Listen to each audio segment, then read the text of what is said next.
What's good, YouTube? It's your boy, the official Cliffy J, and I'm back with another video.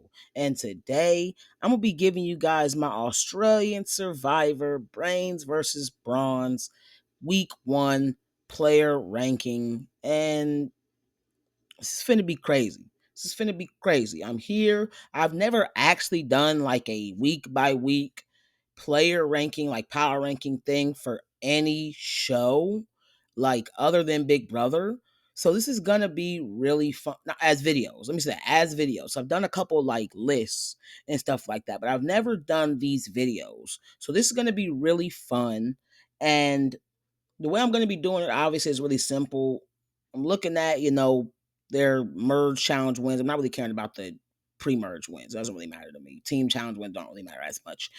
Merge challenge wins, so we ain't really look at those right now. We're looking at the tribals they attended, how many, Denise stuff, Denise was between multiple. But yeah, tribals attended, votes against. I'm looking at who they voted for, and I'm looking at their positioning, how they've dealt with the advantages, how many weeks they lasted in the game, and confessionals. So I don't really have much to say about the players that are already voted out. Both were really bad, and they just show me exactly why Australian Survivor is funny, because they put on some of the worst Survivor players of all time that like literally play to get sent home early. It's crazy. It's crazy. They literally play to get sent home early. So yeah, I don't really have much to say about Kent or Indy, if I'm gonna be honest. Both complete duds that wanted to go home, it seemed like. All right, let's get to number 20. And obviously, I forgot about Candy and Zen. That was crazy. How did I literally go and forget about the other two people that actually weren't bad players? That's crazy. Candy seemed kind of solid, obviously. Like, seemed like she was just getting targeted to get targeted almost. So yeah, she seemed solid, but her side wasn't able to get that, partly due to Nash's idol, partly due to Morgan and Kate working with Nash.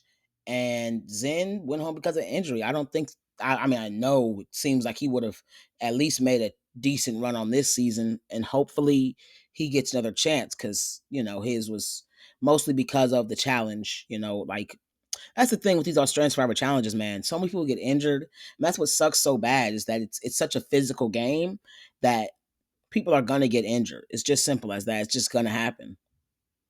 So yeah, hopefully we'd see Zen in the future. But let's get on to number 20.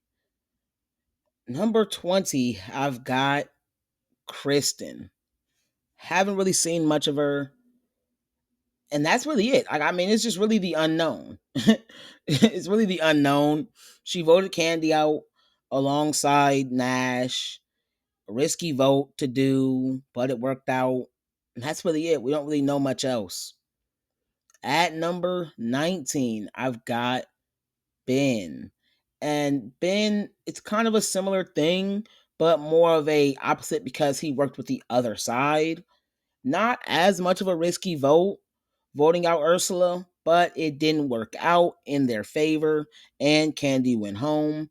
But I do think that him being loosely aligned with those players that voted for Nash and Ursula, even though two of them went home, I do think that it could work in his favor. So I'm going to have him above Kristen. And at number 18, I've got PD. And PD is another similar thing. Not really gotten much content. Loosely aligned with people that split the votes on Ursula and Nash. And that's really it.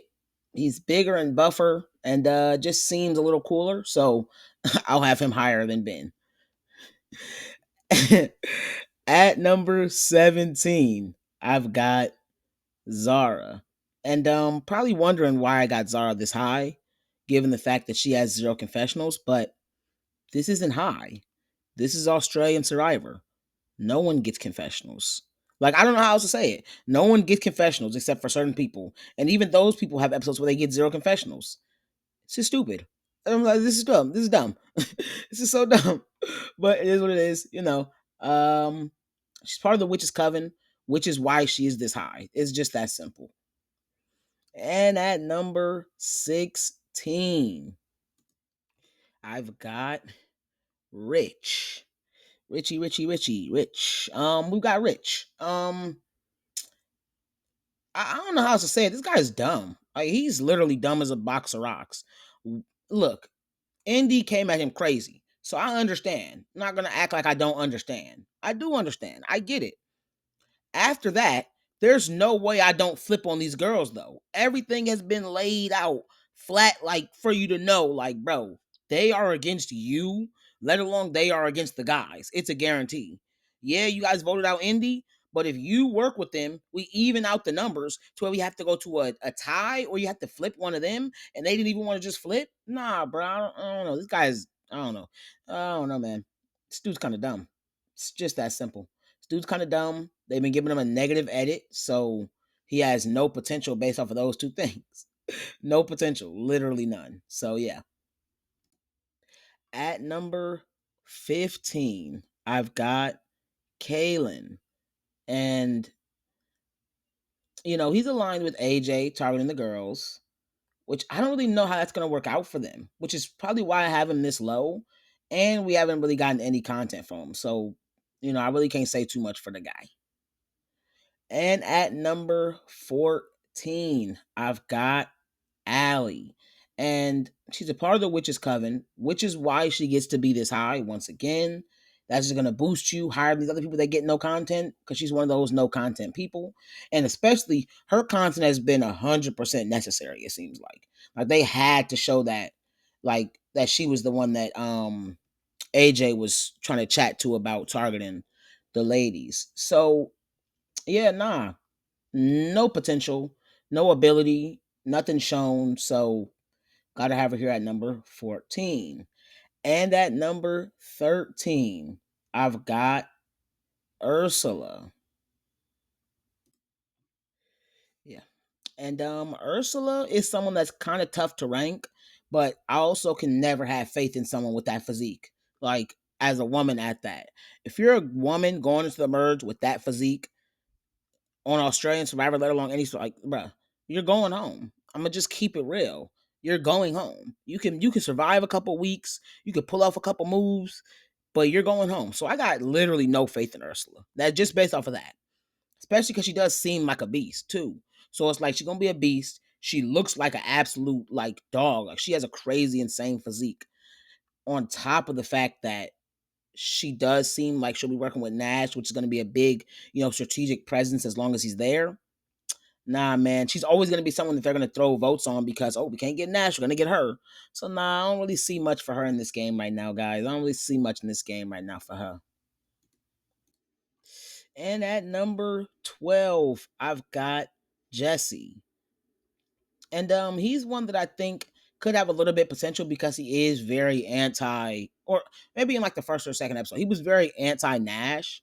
And if Nash gets sent home soon, I think he could be someone that really reaps the benefits, especially with the fact that it seems like he is aligned with Noonan and that little coalition they got going over there. So we'll see. Other than that, not really got enough content for me to judge him based off of anything else legitimately. And at number 11, I've got Miles. And I was shocked that I have him this high. Maybe I'm going based off of like just the fact that I don't know if a like not negative, but like an edit where you're kind of getting shitted on a little bit is that bad in Australian Survivor. I don't know. But his edit is bad, but it's not bad. Like we've gotten consistent content from Miles, it seems like. Not consistent, because it's only been 3 confessionals, but we've gotten consistent content from Miles on top of the fact that like yeah he's on the bottom of the tribe, but he's been correct on both of his votes, so he's been at least told about what's going on. And though he has been the split vote and gotten both that votes tribals, I do think that the edit is kind of telling me something. I'm reading it's telling me something, so we'll see. Maybe I'm tripping, but the edit is telling me something with Miles. And at number 10, I've got Max. I mean, like, I don't really know how to feel about Max at this point. He's gotten a few confessionals. Nothing is really established with the guys, but I do think it's clear they're working together, and it's also clear that I feel like he also has gained some trust, not trying to target. Um, what girl got targeted by AJ? Why can I not remember? Logan. Not trying to target Logan. I do think probably gained him some trust with some of the other girls. So we will see how that works for him as it goes on. I don't really have much to go. I don't like Australian Survivor. They don't give you enough content with all these episodes. It's weird. It's like you don't get enough content about these players with all these episodes. It doesn't make any sense, bro. It doesn't make any sense. The next player that I'm about to rank is Kate. And I got Kate at number 9, mostly because she was a swing vote. She only got into confessionals, but she's a swing vote. So, and she seems to be close to Morgan, and that's a cool little duo. So, yeah, hopefully it's some potential there. And speaking of Morgan, at number 8, I've got Morgan. And I got Morgan at number 8 because they were the swing votes. She seems like the one that's like more propped up in the edit a little bit. So we'll see. Maybe that means she's a bigger threat. But she's a little bit more propped up in the edit. So we'll go ahead and put Morgan at number 8. And at number 7, I was gonna say 10. And at number 7, I've got Nash. And I don't really know what to say about Nash. If I'm gonna be completely honest, I don't even know what to say about Nash. Nash is a very hard player to assess, but he's gotten content, and I don't necessarily know if he's gonna go home next. And that's scary for the rest of his tribe because I think if he doesn't go home next, we might be seeing a merge run from Nash for sure, at least. Not maybe a win, but at least a merge run. And it seems like in Australian Survivor, the big threats traverse the game way easier than US. Maybe it's because their players aren't as smart or something. I don't know. You become a big threat in US Survivor at the merge, your head is gonna be on a platter. Let me say that. I don't want to get the money. But no, your head is gonna be on a platter, bro. Your head is gonna be on a platter. You're getting cooked. Your time is gonna be there. Like there's no doubt about it. You don't got time in the game. You're gonna be having time at Ponderosa. But yeah. At number 6, I've got Noonan. And this is one that I was a little bit surprised that I had Noonan this low. But the more and more I thought about me having Noonan this low, it made me really realize I'm going based off like US Survivor.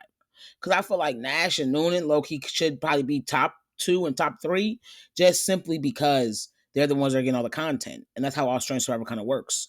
But I'm going to assume that Australian Survivor is not going to be dumb and make people filled with content the only players that can contend for the win. So I'm going to go ahead and put Noonan at 6. And that's mostly because I don't necessarily know how well she's going to play throughout the entire game. But I do definitely know that her threat level is going to get high at some point. It's going to happen. At some point, it's going to happen. She's a physical presence. She's clearly a social presence and strategic presence. And she has knowledge of the game. So I do think at some point her threat level will be high. Will she be able to traverse and get to the end? Possibly. But I do think her threat level will be high and target's going to be there. And it's also very possible she gets sent home soon. And at number 5, we've got Kareem. Man, this is a tough one. But I do think I'm pretty confident in my top 5. I just don't know how I will line them up. She's got a lot of content, which is Coven member. Um, no votes against. Obviously, that she's attended both tribals, and she just seems like a pretty like cerebral presence out of the girls. Someone that I think we're supposed to be looking out for. So I'm gonna have her at number 5. And at number 4, I've got AJ. And this last episode somehow both raised and lowered his stock at the same time. But I'm gonna have to go ahead and put him. That's the episode that got him into my rankings in general. He probably wouldn't have been this high. I just feel like he's gonna be a big player and he's gonna play hard, and that could either work out for him or it couldn't. But we'll see. We'll see how it works out for the guy. And at number 3, I've got Paulie. And I think that his association with Noonan will probably help his game because I think she'll be the bigger threat of the two. And when push comes to shove, he'll be the one that's going to be able to survive in that ordeal if, they're completely on the outs. But I just see a lot of potential with him. I think he'll be a solid social player as the rest of this game goes. I think he has the knowledge of the game there. And he does seem like someone that we could rely on in challenges also. So I actually do have a lot of faith in Polly to perform well for the rest of this season. And at number 2, I've got Logan. And I'm not gonna lie, I've had Logan in my number 1 as my number 1 and number 2 since the first episode. I feel like I've been pretty confident, and I think that we'll be seeing them have some good potential in this game. This is also me signaling that I do think that this next vote is going to probably work out for the girls rather than the guys on the Brains tribe. So we'll see. We'll see. Logan, a big member of the Witches Coven. They have a fake low alliance with Rich, very close to Laura. I just think that they'll be able to hold their coven together and be able to rock out from this point. So we'll see. And at number 1, I've got the head witch in charge,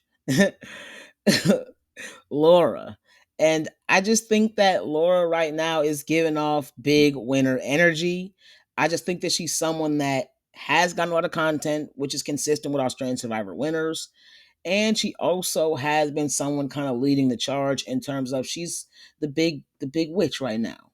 She has her little alliance with Rich and Logan, and we're gonna see how it goes out for them, man. We're gonna see how it goes out for them, man. But right now, she's the one that I'm looking at with the most potential to get it done. And that is my power rankings for this week.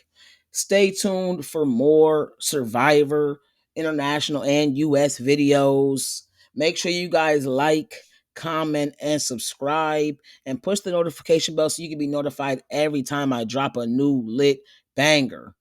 Peace.